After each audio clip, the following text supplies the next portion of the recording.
Good morning, everyone, and welcome to the SFIC online briefing for faith leaders to address COVID-19's impact on the environment, policies, and programs, and how communities of faith can stay engaged during the pandemic.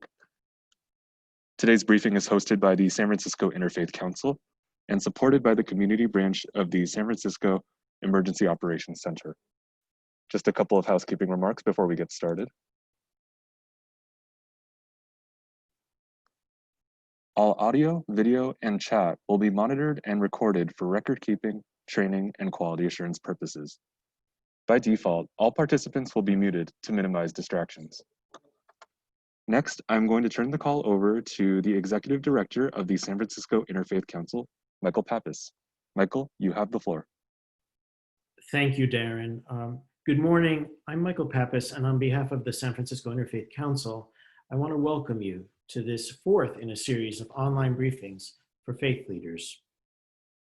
With everyday life having come to an abrupt halt, our planet has been given a chance to breathe.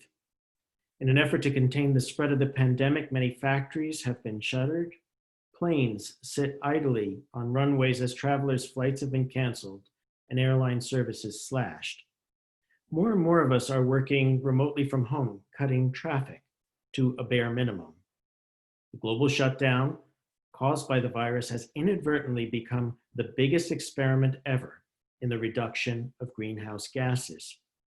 Many environmentalists see this as an opportunity to make significant strides in preventing serious outcomes from climate change. People have taken drastic measures in recent weeks given the situation at hand. While these changes have been extreme, they show that the world has the ability to make adjustments that can help to limit the negative effect on our climate. It also shows that perhaps humans are capable of understanding the threat of something that cannot be seen. But not everyone seems bent on using this crisis to better the environment. Recently, the Environmental Protection Agency announced significantly relaxed pollution regulations, citing coronavirus hardships. In short, facilities such as plants and factories can now indefinitely determine their own ability to meet legal requirements on reporting air and water contaminants. On this last day of Earth Month, today's online briefing for faith leaders, hosted by the San Francisco Interfaith Council in collaboration with the Department of Emergency Management's community branch, will address the coronavirus's impact on the environment, environmental policies and programs, and how communities of faith can stay engaged as activists during and after the pandemic. As we do in each of these briefings, it is my great pleasure to introduce to you the Chairman of the Board of the San Francisco Interfaith Council, Kaushik Roy. Good morning. Thank you, Michael. As Michael mentioned, my name is Kaushik, and on behalf of the Board of Directors, I want to echo Michael's welcome to everyone for joining us. Thank you very much for being with us this morning virtually again. Of course, the mayor officially extended the shelter in place earlier this week, and we will continue to bring you these weekly gatherings as we are this morning. So hopefully there are some folks who are returning, and hopefully there are some folks who are joining us for the first time. If you haven't attended an Interfaith Council event before, at the beginning of each gathering, we have the San Francisco Interfaith Council interfaith statement that we read, which I will do right now. This is an interfaith community. Whatever our individual belief, it can be freely expressed here with no apologies. If we are invited to offer a prayer in this setting, it should be offered according to the tradition with which we identify. If we are invited to speak on a subject from the perspective of our tradition, we are free to do so without fear of offending those who come from another tradition. We come together as people of faith to learn from each other that we might better understand the multiplicity of faith traditions in our city and in our world. Thank you. Thank you, Kaushik. And now to ground us in a reflective moment, I would introduce the Reverend Vanessa Rush Southern, Senior Minister of the First Unitarian Universalist Society of San Francisco.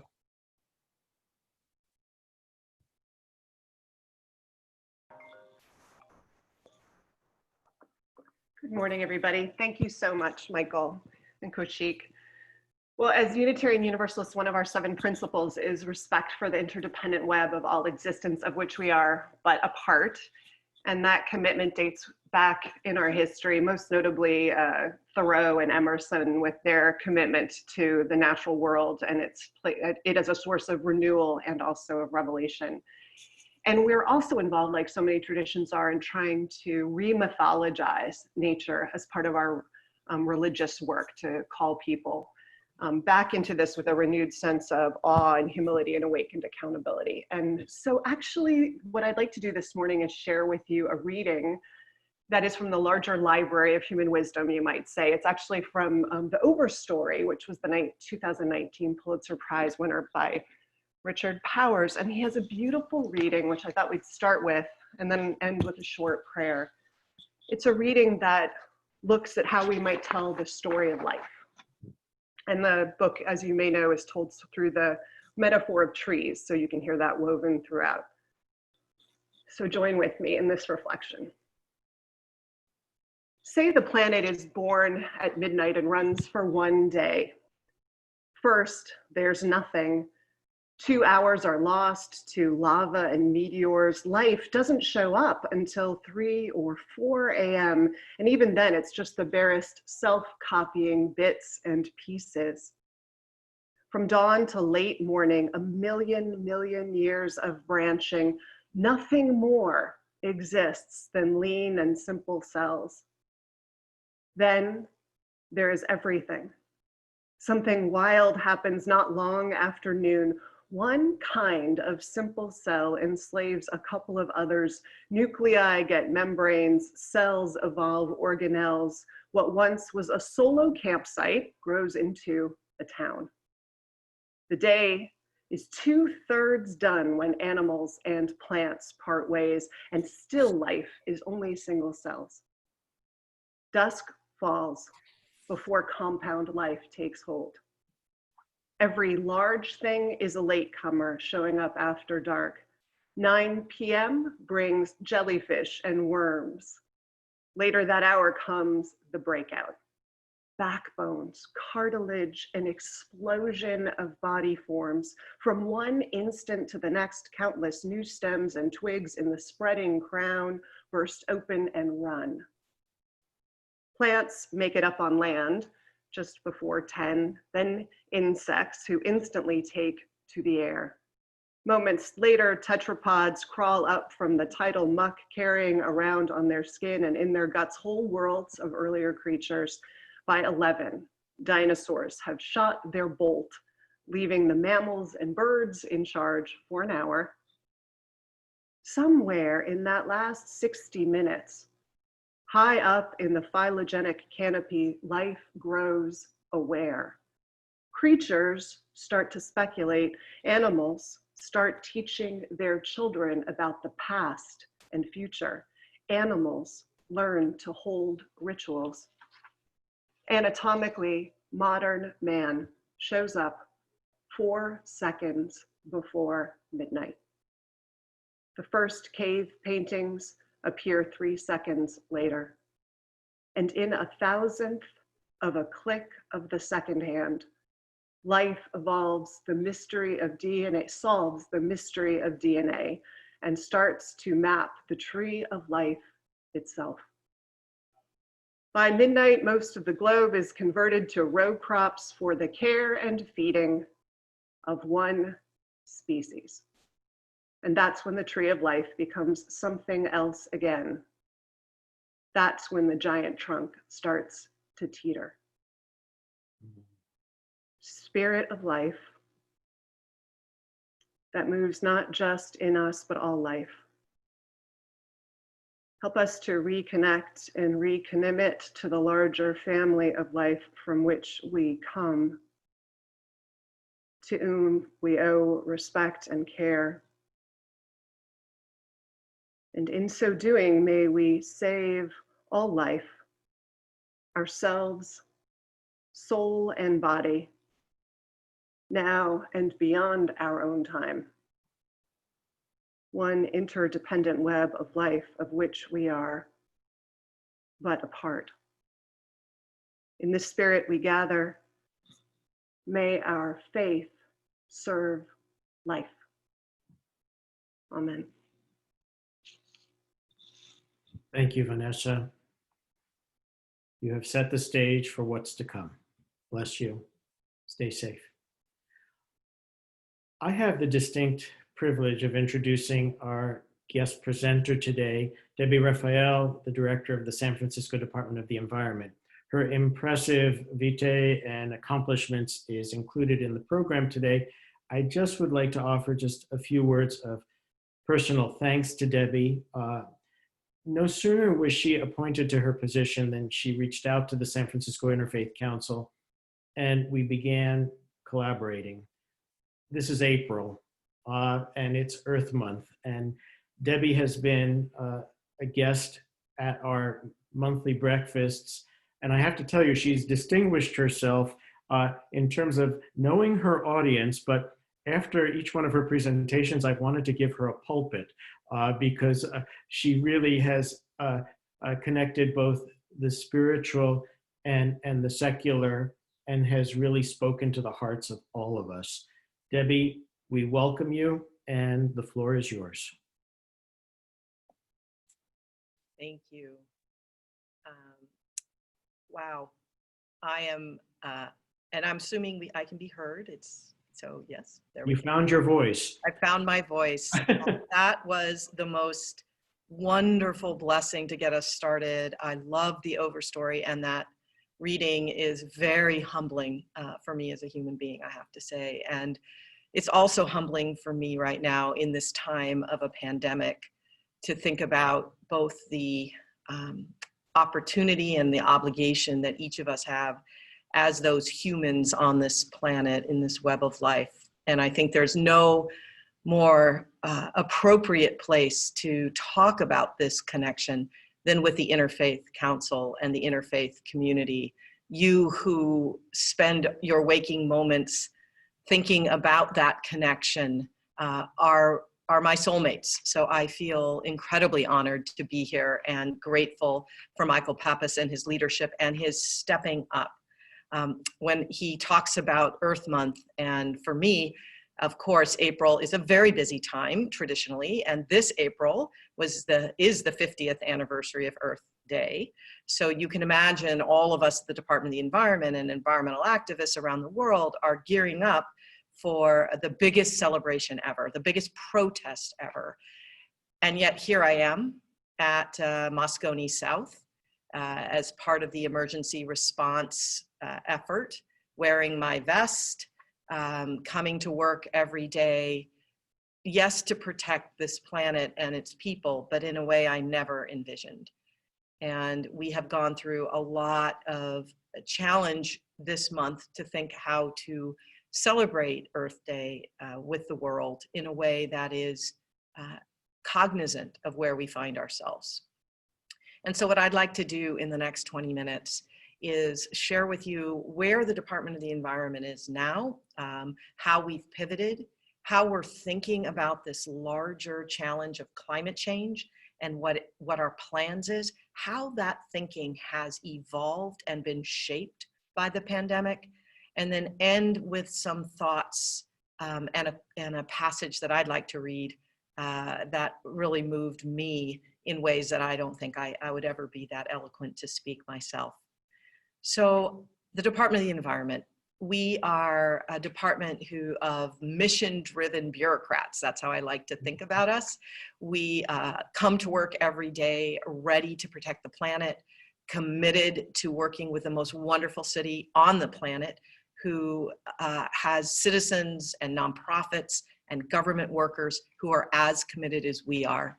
And we have shifted. So I myself am here in the EOC helping wherever I can, helping Mary Ellen, who's the head of the EOC operation, whether it's mobilizing city workers to show up as disaster service workers, or thinking about how we get testing out to those who really need it, I'm a problem solver and a roll up my sleeves kind of person. So that's what I've been doing the last month or so. My other staff, I have staff who are out in the field with feeding operations, being hotel monitors, site monitors for our unsheltered. They are working at testing centers, and they are doing all sorts of communications work as well. So the Department of the Environment is out in the field with the community right now in a way that I'm very proud of. And I'm very proud of you, Michael, and all the work of the Interfaith Council to bring us all together.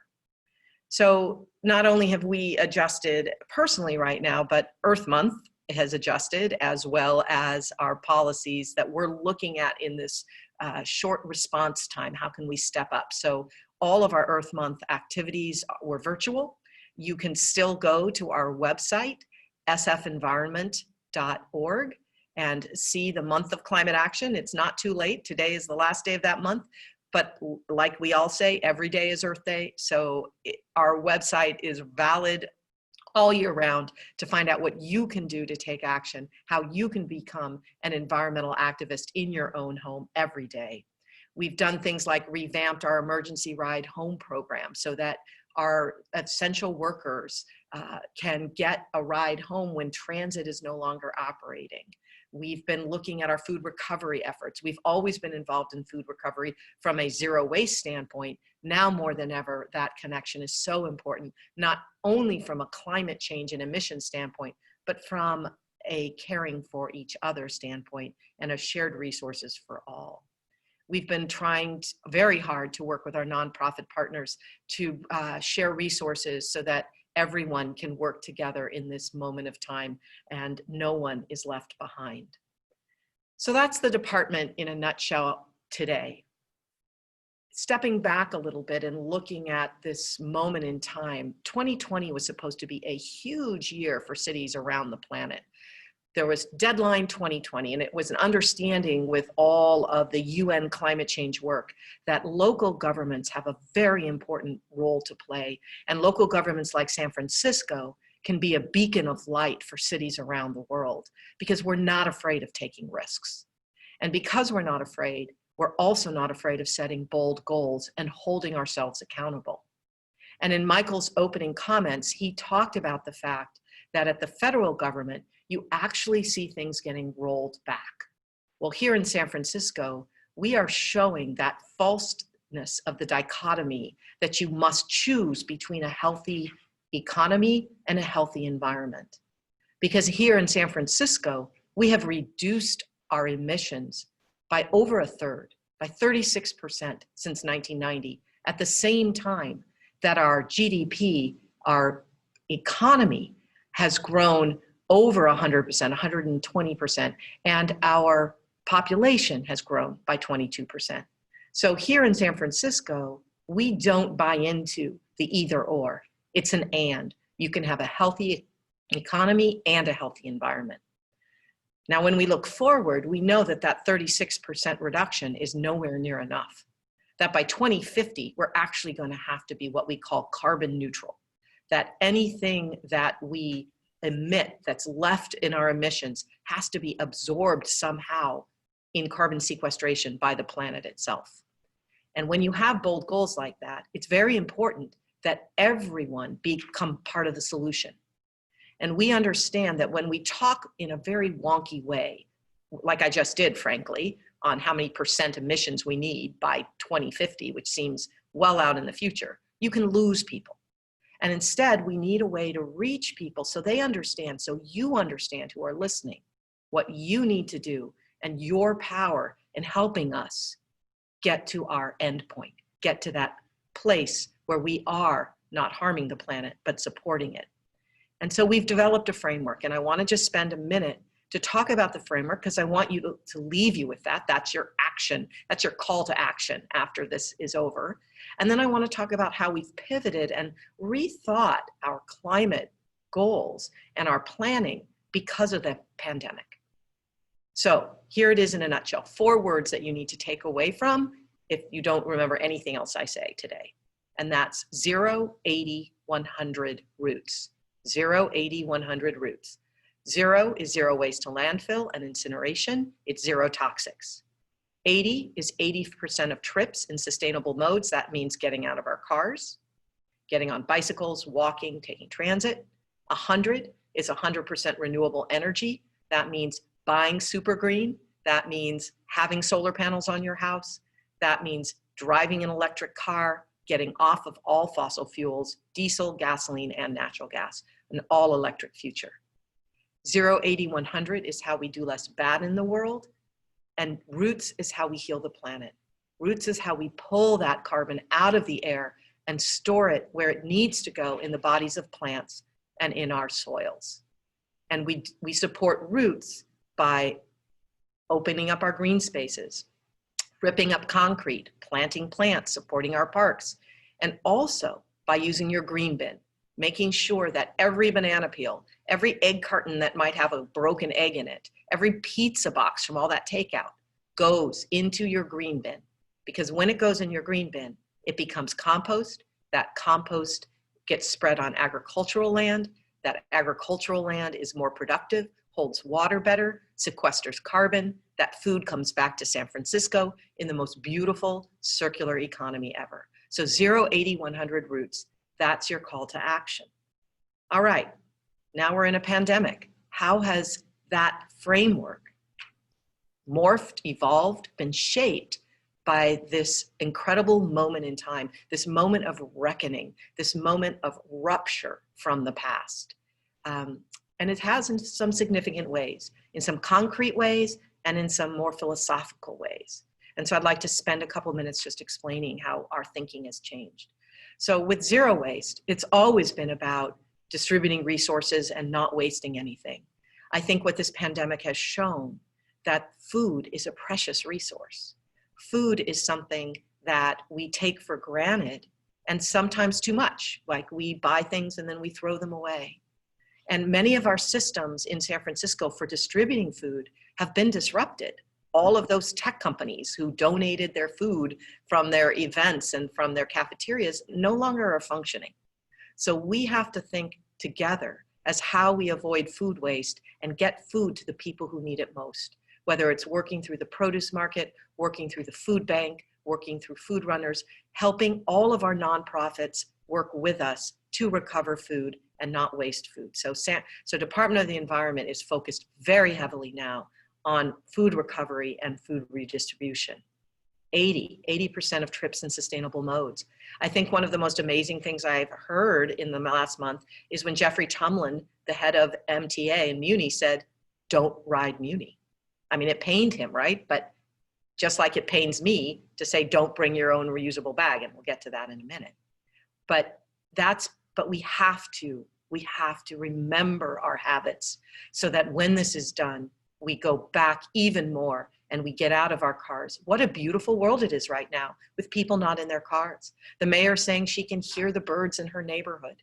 Me going outside and taking a deep breath and feeling that clean air going throughout my whole body. So much of us have that experience of what clean air and quiet streets are like.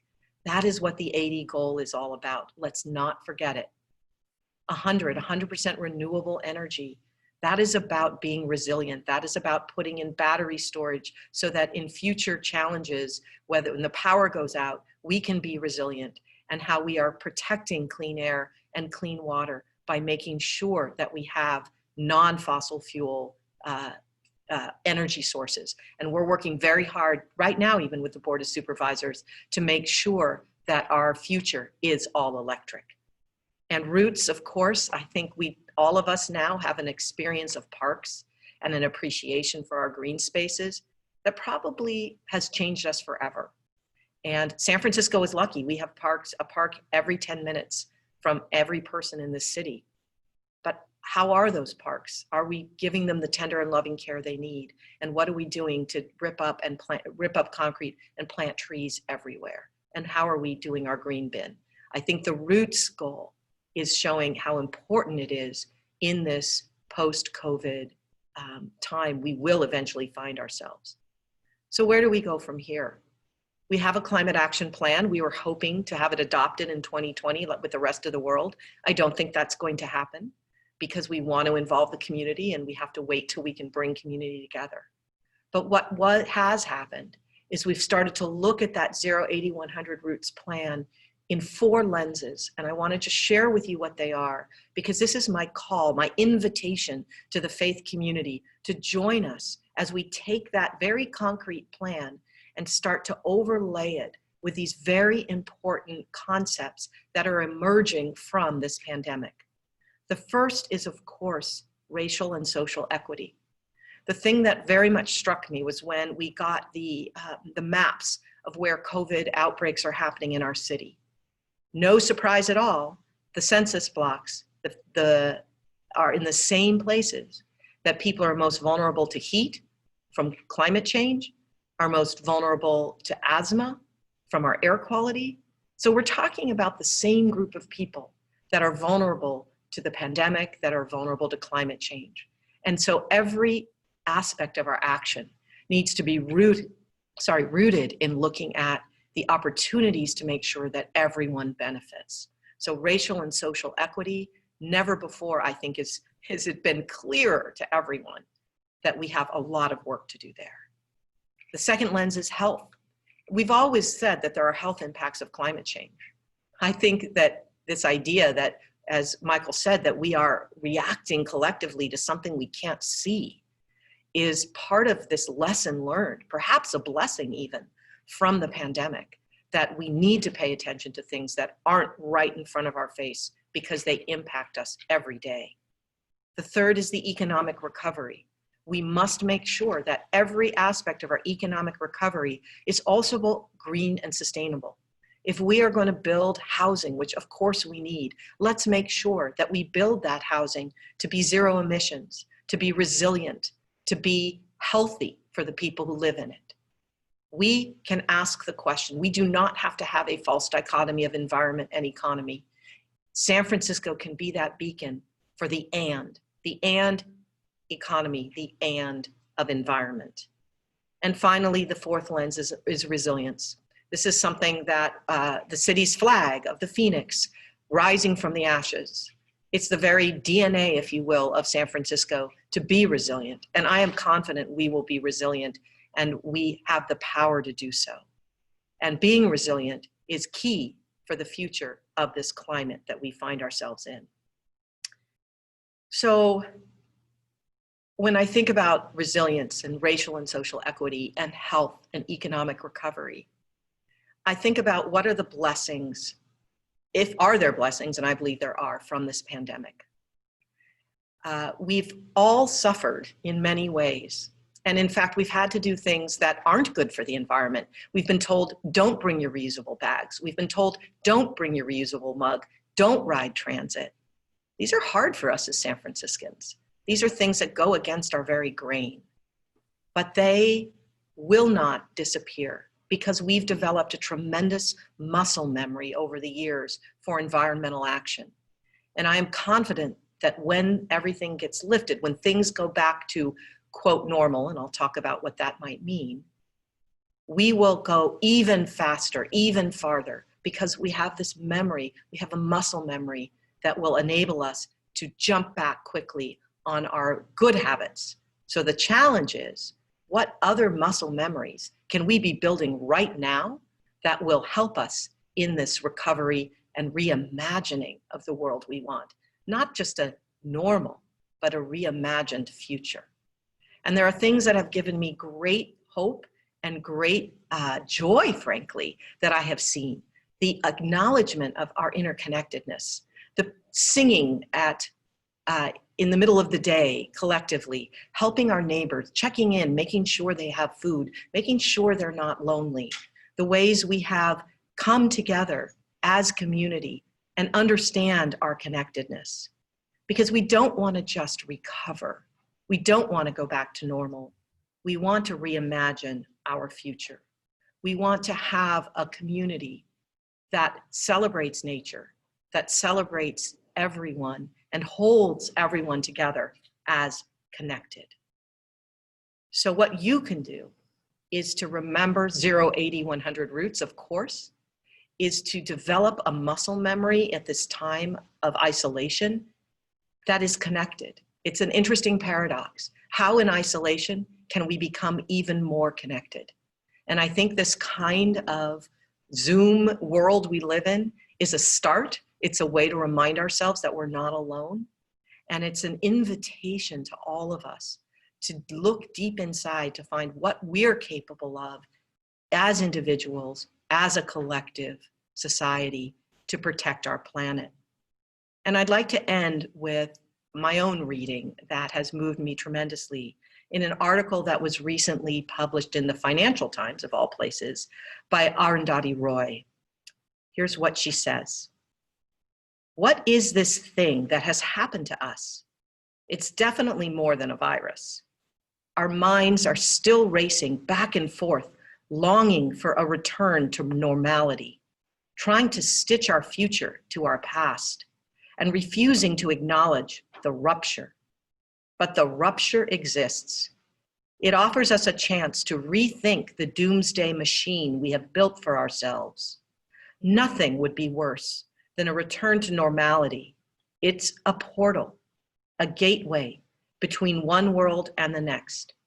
We can choose to walk through it, dragging the carcasses of our prejudice and hatred, our avarice, our data banks, and dead ideas. Or we can walk through lightly with little luggage, ready to imagine another world and ready to fight for it. So let's take advantage of this rupture. Let's walk through with little of that baggage and reimagine that future together. I know that in San Francisco, we can do it. Thank you so much for this opportunity to be a part of this day. Thank you, Debbie. You have certainly enriched us. I think of the words of our council's founder and past chair, Rita Summer, when she says, you know, the best part of what we do is we get to work with the best people. And you are among them. And we have assembled today 3 committed, bright, and inspiring faith panelists. I would like to, at first, introduce the Right Reverend Dr. Mark Hanley Andrus, the Bishop of the Episcopal Diocese of California. Bishop Andrus has been an incredible champion of the climate, of the world's environments. He was present at the Paris Climate Accords. He took incredible leadership at the Global Climate Action Summit and brought us all together spiritually to inaugurate that summit at Grace Cathedral with an interfaith service that will live in memory. And most recently, he has attained his doctorate at the California Institute of Integral Studies with a real focus on what we're talking about today. Bishop Mark is a friend and a colleague, and to me has been a great mentor. And so I would welcome Bishop Mark to lead us off on our faith panel. Thank you, Michael. It's an honor to be in this circle of faithful and dedicated people. Vanessa, thank you for your beginning for us. Overstory, I think, is a landmark book. It is a look at the world through a different lens. So life is seen as progressing in a different way through the rhythms of trees. It's a beautiful, beautiful thing. Director Raphael, thank you for that inspiring talk that you just gave. I would have been very disappointed if there had been a 0, 80 and you had stopped at 100. As a plant ecologist, you had to get roots in there, and I'm really happy about that. Thank you. And I'm going to say just a word about that in a moment. In the very brief time that I'm going to consume to say something, I want to say 2 things about COVID-19 and the Episcopal Church in the Bay Area, and then about environment, and then I have a question to pose to you, Director. COVID-19 reminds me of the truth of what the late geologian Thomas Berry said years ago in the 80s, that the deepest desire of the universe is to connect. The deepest desire of the universe is to connect. Grace Cathedral is a place where the city comes together in many different occasions. Thousands of people came together spontaneously after the 9/11 attack without any planning. They just gathered there. It's inspiring every Christmas Eve and every Easter day to be in Grace Cathedral and look out and see 2,500 people filling that beautiful space. And I believe that they're all coming together somehow to connect to each other, to the earth, and to God. But this year, there were only 10 people in Grace Cathedral on Easter Day, a stable group. We don't change the group. We wear masks, we're distant from each other, and we live stream the service. And this year, not 2,500 people, but 5,000 people were viewing that service. So this is what we're finding across the Bay Area, which is the Diocese of California. The Episcopal Church in California is the 5.5 counties of the Bay Area, is that people are connecting to our worship services, to our social services, to each other in numbers that we've never seen before, or at least since the 1950s. It's really inspiring. Climate change and environmental justice are central to our life in the Episcopal Church in the Bay Area. It's woven into everything that we do. Just a few thumbnails of it. Michael mentioned the GCAS multi-faith service at Grace Cathedral. We are supporting a resilience and resistance school in the Amazon, led by a woman bishop who is teaching Indigenous women and men how to protect their lives from gender violence, from assassination, and how to protect the forest in the Amazon. We are working with the Packard Foundation and with an Episcopal agricultural school in Haiti with the audacious goal of reforesting a deeply deforested country, the whole country. Here in the diocese and across the Episcopal Church, we have brought forward a carbon tracker that now has 1,300 households that have measured their carbon footprint and are taking action to move from a size 11 shoe footprint down to the right size of how we live on the earth. We have solar panels on 50% of our churches. We have an organic heritage wheat farm, and we have Holy Communion on hikes in beautiful, fragile parts of the Bay Area every month. Those are just a few pictures of what we're doing. As Michael said, I'm leading the Episcopal Church's delegation to the UN Climate Summit since we were both at the Paris Accords in 2015. I'm on the We Are Still In Leaders Circle, which is a really important way that sectors of our culture of the United States are staying in the climate movement when our president is taking us out. And here's my question. With this idea of connecting and the fact that we have seen that there's been this remarkable coming together of the local government leaders across the Bay Area to respond to the coronavirus, the novel coronavirus, in a way that has given confidence to the whole 6 million people in the Bay Area to be able to shelter in place safely. We're setting a pattern that the whole nation is looking at. What are you learning, and what do you imagine we could learn in the environmental movement from this regionalism that is binding the whole Bay Area together in perhaps a new way? That is such a beautiful question. And I think one of the things that has kind of blown me away is this concept of the health order. I mean, I never thought about health orders before, but now health orders come out and they're signed by 6 counties and everybody says, okay, this is what we're gonna do. We all agreed, and the ethic behind the health order is maximal protection. It's thinking of everyone's health and well-being, and we all collectively say, yes, we don't, even if it's uncomfortable, we just do it. And I think, what could we learn from that? How can we have the equivalent of a health order that's focused on environment? And could we capitalize on that regionalism, as you say, as that agreement that we're trying to do something bigger than us. The health order knows, when we issue a health order, we know that it's not going to be easy for people. But there's a understanding that there's something bigger than each of us as individuals and our convenience, if you will, that it's for the collective good. So I'm very intrigued by that. And I know we have regional organizations.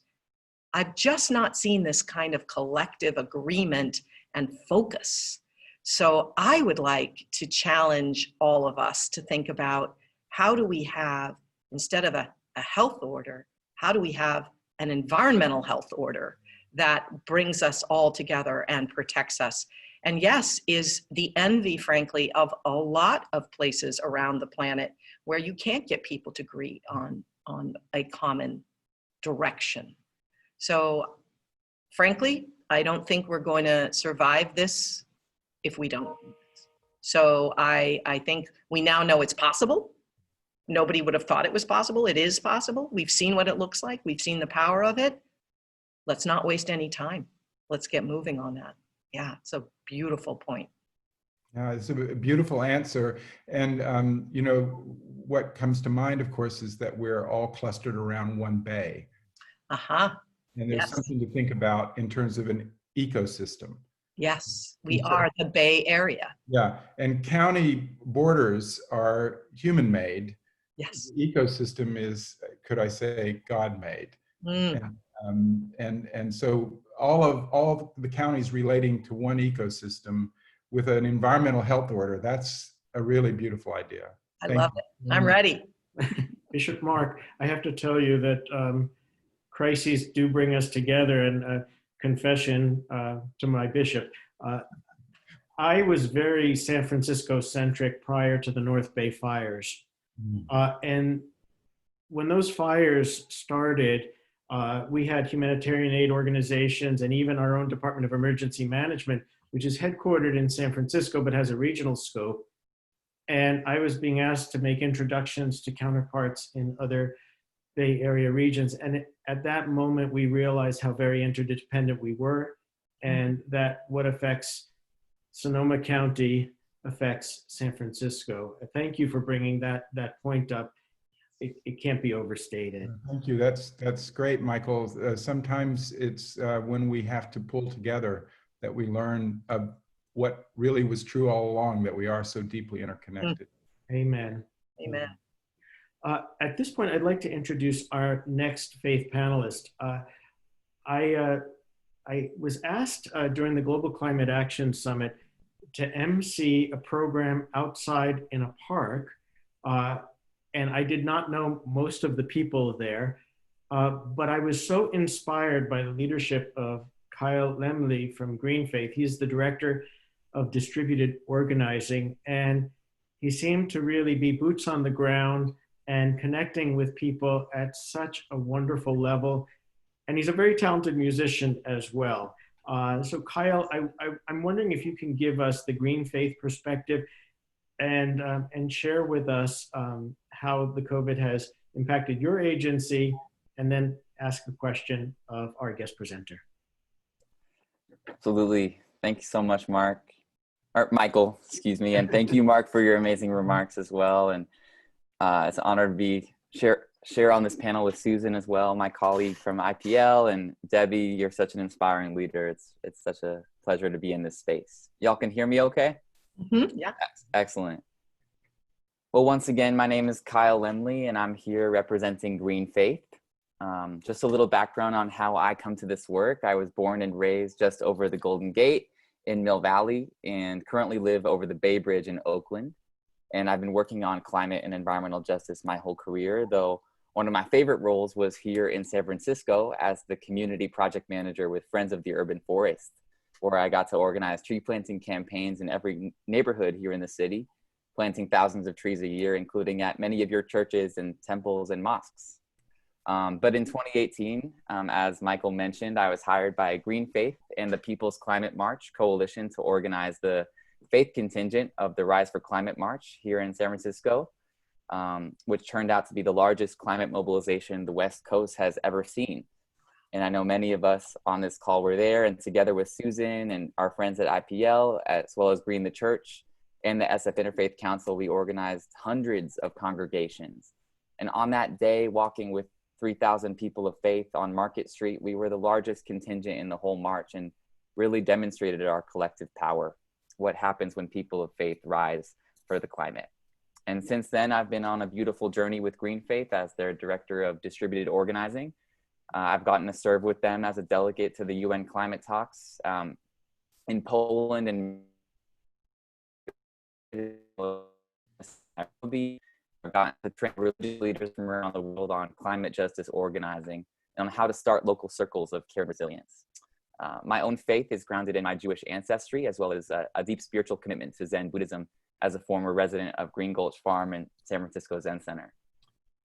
So now we find ourselves in this surreal moment, as all of everyone on this call has already been talking about, and it's becoming super clear how interrelated the climate crisis and COVID-19 are. Both exacerbate fractures, the inequality, poverty, and injustice in our societies, and both disproportionately impact those on the front lines. As people of faith, every one of our religious traditions demands us to care for the most vulnerable amongst us, our neighbors, the strangers at our door.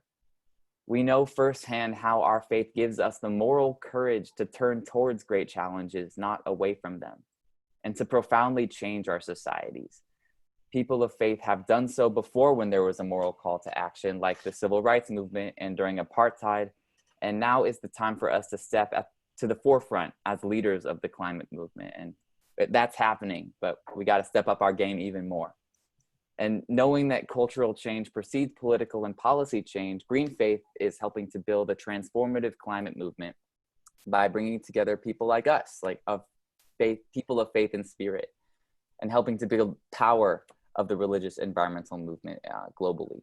We have interfaith climate affiliates in 14 countries around the world and local circles of care and resilience all across the US. So how is all this connecting to where we are right now in this surreal time? When COVID hit, we decided we need to accelerate our work, not in people's congregations and around kitchen tables like we normally would, but online and in other creative ways. So since the onset of the pandemic, we've organized weekly faith community calls for care and resilience that have brought together thousands of folks and religious leaders around our community. And it's a space for us to mourn, to grieve in the super stressful time, and to also engage in collective action to protect each other as well as the earth at large. And you can join any of these calls every Thursday. Just go to our Green Faith Facebook page and you can sign up, and maybe Darren can post the link to our Facebook page in the chat. We've also been hosting Zoom trainings for religious leaders on how they can adapt their worship services to build strong community over Zoom. And we're also sharing our Green Faith Premium Zoom account with religious leaders who need it. So let me know if that service could benefit your work. You can email me at kyle@greenfaith.org. And we're also still helping people start local circles of care and resilience, where small groups of people of faith can meet online regularly, organizing their loved ones, friends, and congregations to engage in mutual aid in their communities, as well as continue the climate justice advocacy work locally. And for Earth Day last week, Green Faith got to partner with Alabama Interfaith Power and Light and many other partners to host a 3-day faith program that was live streamed for 3 days on Earth Day Live. And additionally, many of our local circles hosted pray-in actions as part of the Stop the Money pipeline campaign, where we organized in prayer, making the connection between COVID and climate, but also took action to stop the corporations financing the fossil fuel industry.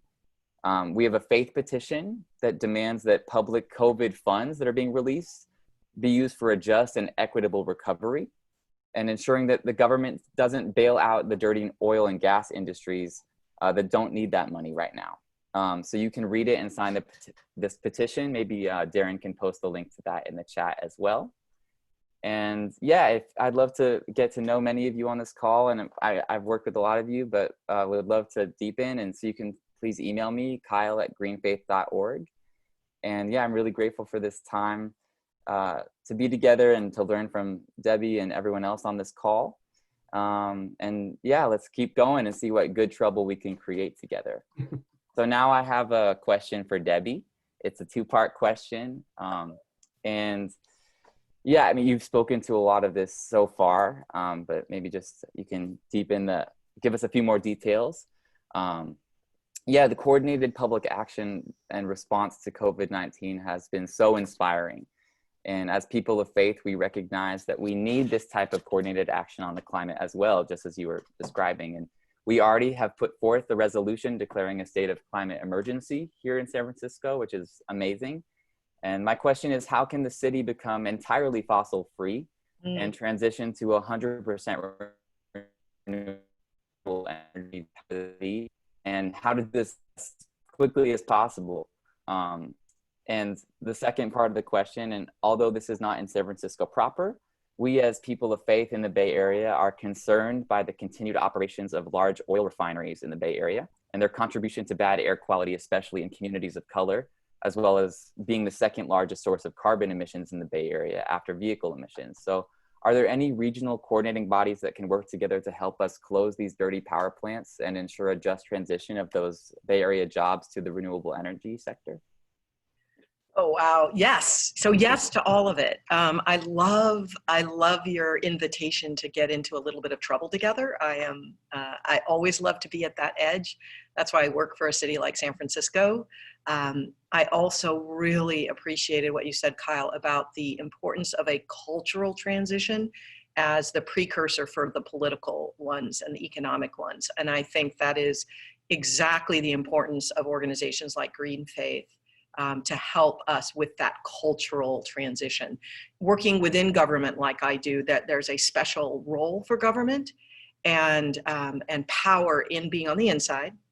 But the real power is for change when you've got the different perspectives and sectors working together. So when the faith community and the community-based organizations and the business community work in alignment with government, that's when we can really accelerate change. So your question of how do we accelerate the exit from fossil fuels? How do we shut down the fossil fuel industry that is polluting with a just transition? Because those are people working in those jobs who are they're very well paid jobs and they're very secure and they have benefits. And we need to make sure that we're not just saying no, we're giving them something else equally as appealing for them and their families. And so that kind of transition, that word just transition, is key, because what we have to do together, and this is San Francisco government leading with everyone helping us get the political will together, is to see that vision of where we want to go. So in San Francisco, we know we want an all-electric city. So an all-electric city means we have no natural gas use in our buildings to heat, cool our buildings, or heat water in our buildings. We have no gasoline and diesel in our transportation sector. That's what we need to do because our electricity is already so clean. So we have beautifully clean electricity in San Francisco. So the answer is, let's electrify everything. In order to do that, we need to pass policies that mandate those changes. We have some legislation we're working on right now with Supervisor Mandelman to mandate that all new construction be all electric. We've done some initial legislation starting with our own buildings. On that, we're working very closely with cities from around San Francisco who are ahead of us in some ways. We're working together in others, but we need to send that strong signal to the marketplace through policies that our intention is to get off of fossil fuels. Now, at the same time we send that signal to the marketplace, we also have to be aware that the people who are working in those industries are seeing that signal at the same time and getting pretty nervous about it and saying, I see where you don't want to go, but I don't see where you do, and I don't see where I fit in. And so it's all of us together saying, we are going to buy electric cars. We are going to make sure that we can change our hot water heaters to an all electric. We'll build the market for these alternatives, and we'll buy solar energy through Clean Power SF or through PG&E, and we'll challenge the state to build more solar and wind so that the people who are in the oil industry can transition to the clean energy industry. But until we create those jobs and that certainty that there are those jobs, you're going to continue to have very nervous people who are worried about, worried about their families, providing for their families. So this has to be done, not only regionally, this really has to be done in the state of California. Cities like San Francisco and Berkeley and Palo Alto and lots of cities around San Jose, we can all start to pass laws that are signaling to the market and signaling to the state where we want to go. What really is going to be the accelerant, though, is that cultural change, is that push from culture. And that's why organizations like Green Faith, like Interfaith Power and Light, are so critical to, I would say greasing the wheels, I don't know if it's the right metaphor, but for actually providing the political cover to our decision makers to make the difficult decisions that we all want to see. So thank you for your work. And I have to say, if you're a great musician, I think Green Faith is a great name for a band. That's wonderful. Thank you, Kyle, and thank you, Debbie. Interfaith work in San Francisco in particular is a very, very unique model. The Interfaith Council counts as its constituents the 800 religious institutions and communities of faith. And with our own limited bandwidth, something that's emerged is coalitions that focus on particular issues. Perhaps the model for that is California Interfaith Power and Light. And California Interfaith Power and Light is the go-to organization that I steer people when they want to talk about environmental justice and climate change. California Interfaith Power and Light has also harnessed those congregations who are making an extreme commitment, if you will, to climate justice and climate change. So without further ado, I very much want to introduce our dear friend, the Executive Director of California Interfaith Power and Light, Susan Stevenson. Thank you, Michael. It's wonderful to be here with you and with all of you at home this morning. And we all avoided the morning commute. So I want to just tell you all a little bit about California Interfaith Power and Light, but not too much because I see a lot of friends on this call, this video conference today, and then tell you a bit about what we're doing to adjust to this new reality we're in, and a bit about the connection between COVID-19 and climate change. And then tell you about some of our priorities, especially our advocacy priorities right now. As Michael alluded to, even in the face of this crisis, we are seeing really terrible and startling attempts to roll back and weaken our core environmental protections at the federal level, and even some attempts to do that at the state level. So that's what I'll cover. And then I have a question about something Debbie mentioned earlier about that muscle memory. So first of all, San Francisco is a wonderful place. I just want to say the San Francisco Interfaith Council has been a partner of ours for so many years. California Interfaith Power and Light was born in San Francisco. Our founder is an Episcopal priest with Grace Cathedral, Reverend Canon Sally Bingham. So Bishop Mark is a longtime supporter and friend as well. And I see GL Hodge on the call today. Hi, GL. GL with Providence Baptist in San Francisco was a longtime member of our California IPL steering committee.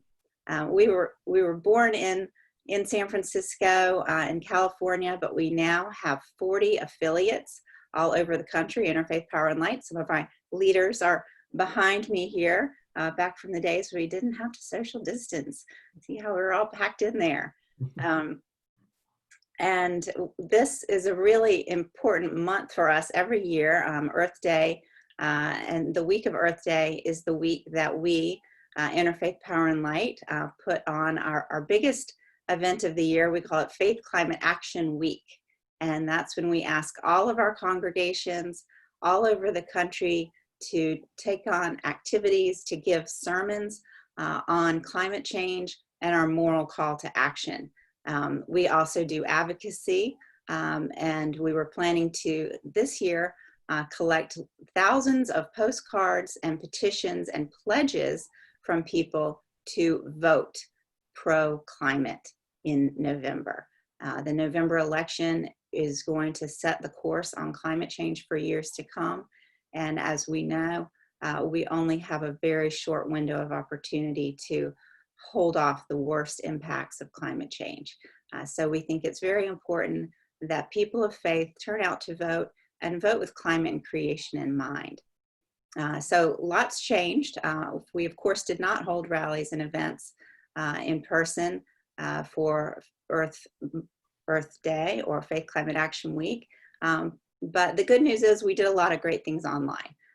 As Kyle mentioned, there were a lot of gatherings online that allowed people to take part in really meaningful actions, whether it was prayers online from different interfaith perspectives, or learning about the advocacy opportunities that are available to us right now and really important to take action on right now as the next stimulus bill is crafted.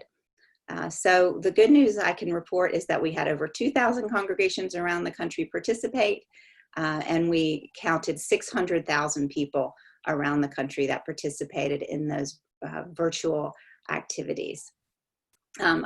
I want to just, since I'm talking to San Francisco audience right now, I want to just give a shout out to Debbie and the San Francisco Environment for supporting California Interfaith Power and Light.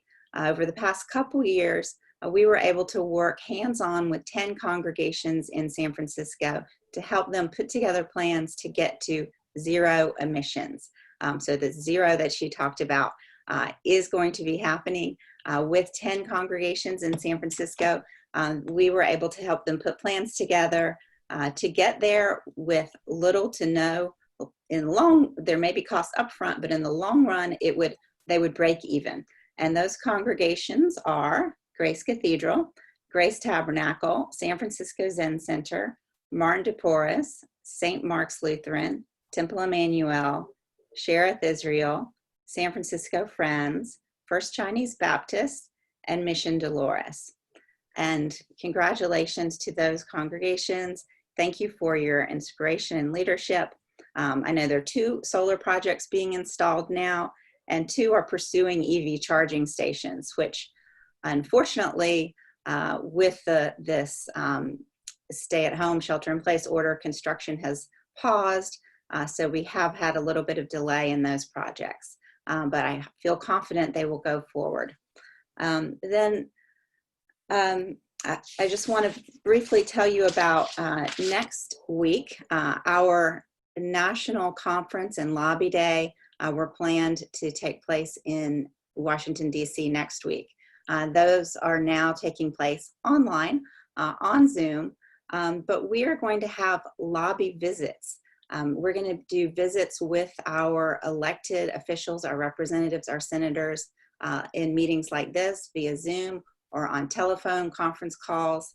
And if you would like to participate, let us know. You can email me or my colleague Lior.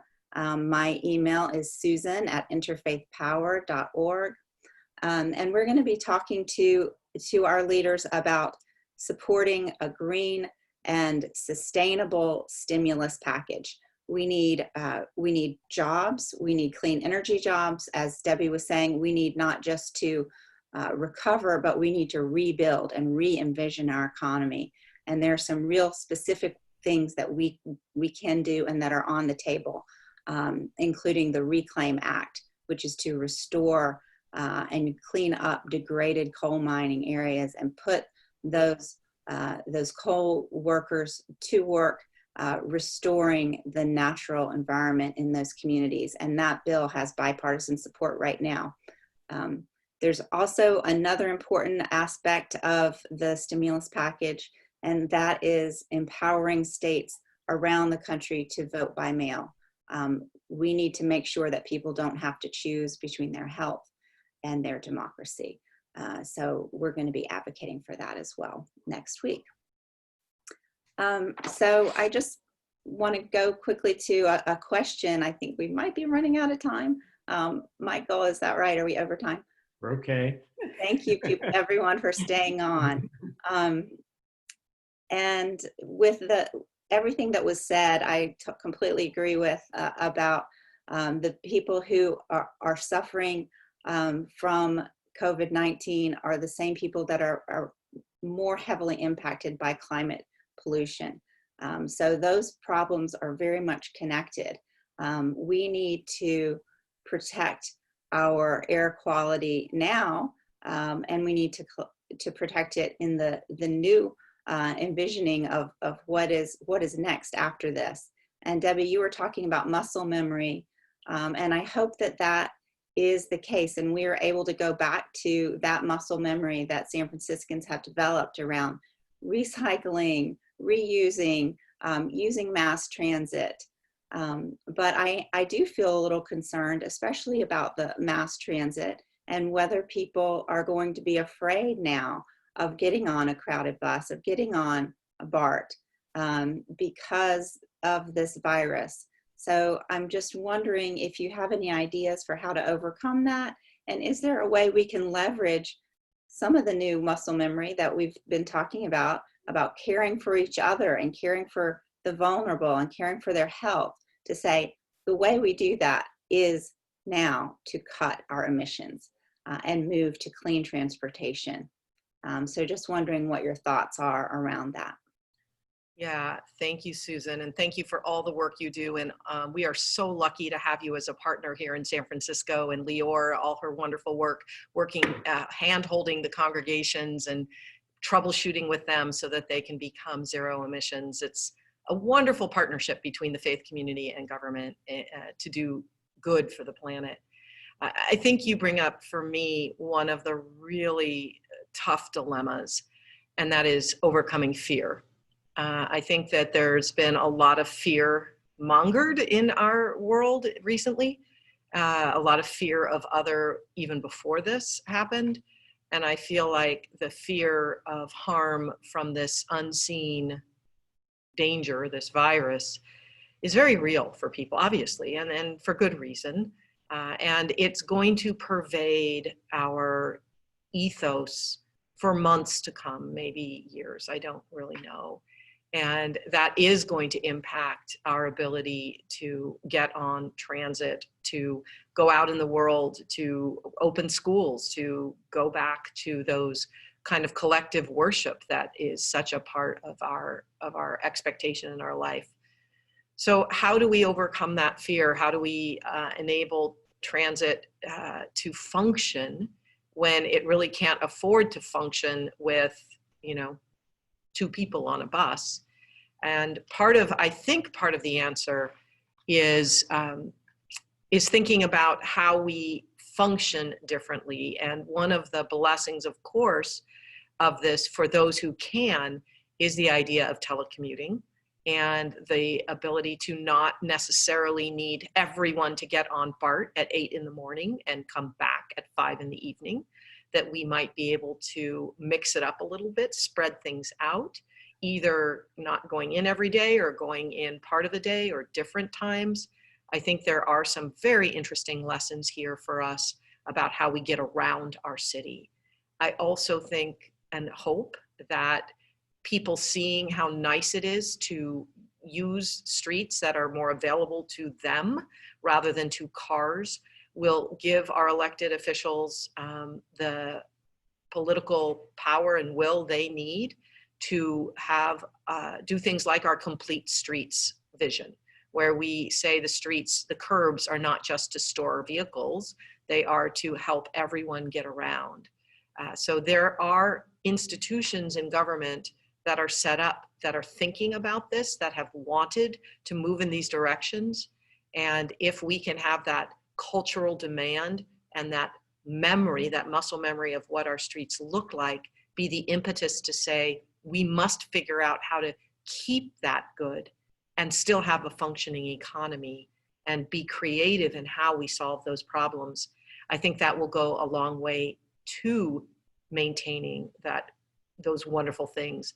The fear part, I'm really going to be looking to science, frankly, on that. I'm going to be looking to building a culture of testing where you aren't discriminated against for getting tested and knowing if you're positive. You're celebrated so that all of us as a community can think about how we protect one another by knowing who needs to stay at home and making sure that they have the wherewithal to do that, the food and the money to stay at home when they need to, and care for each other in this moment of fear. I think that is, you really, I think, focused on a big challenge for all of us.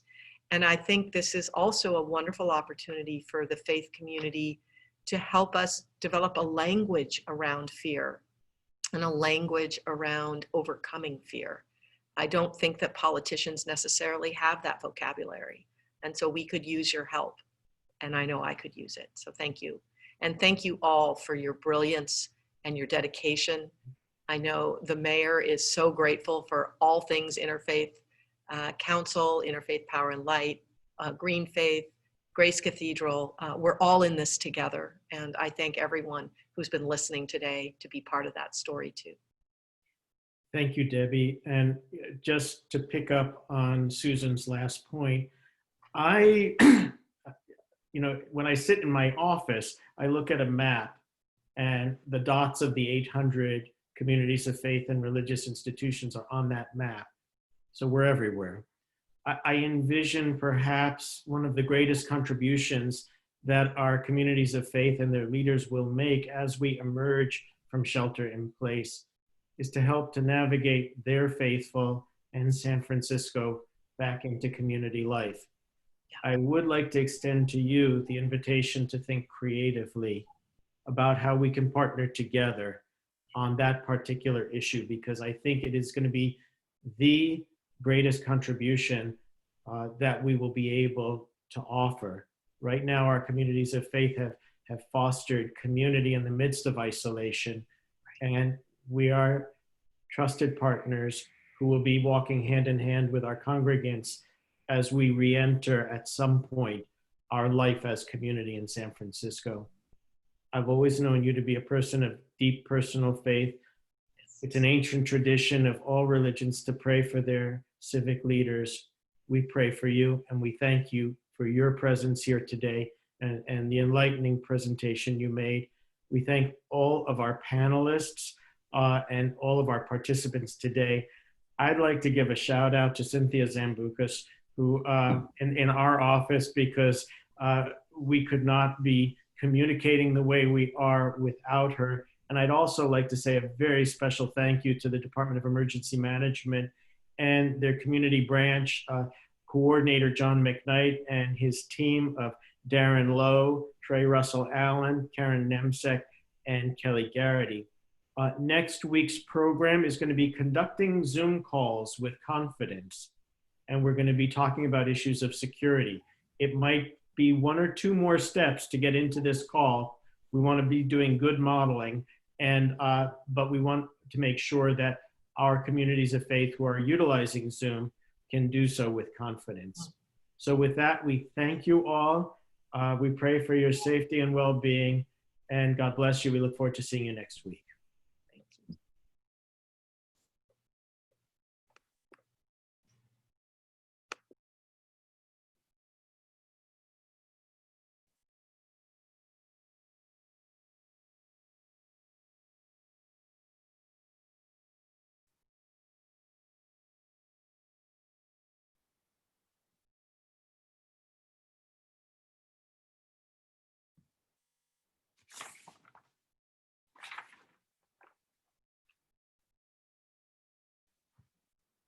I'm still here, guys.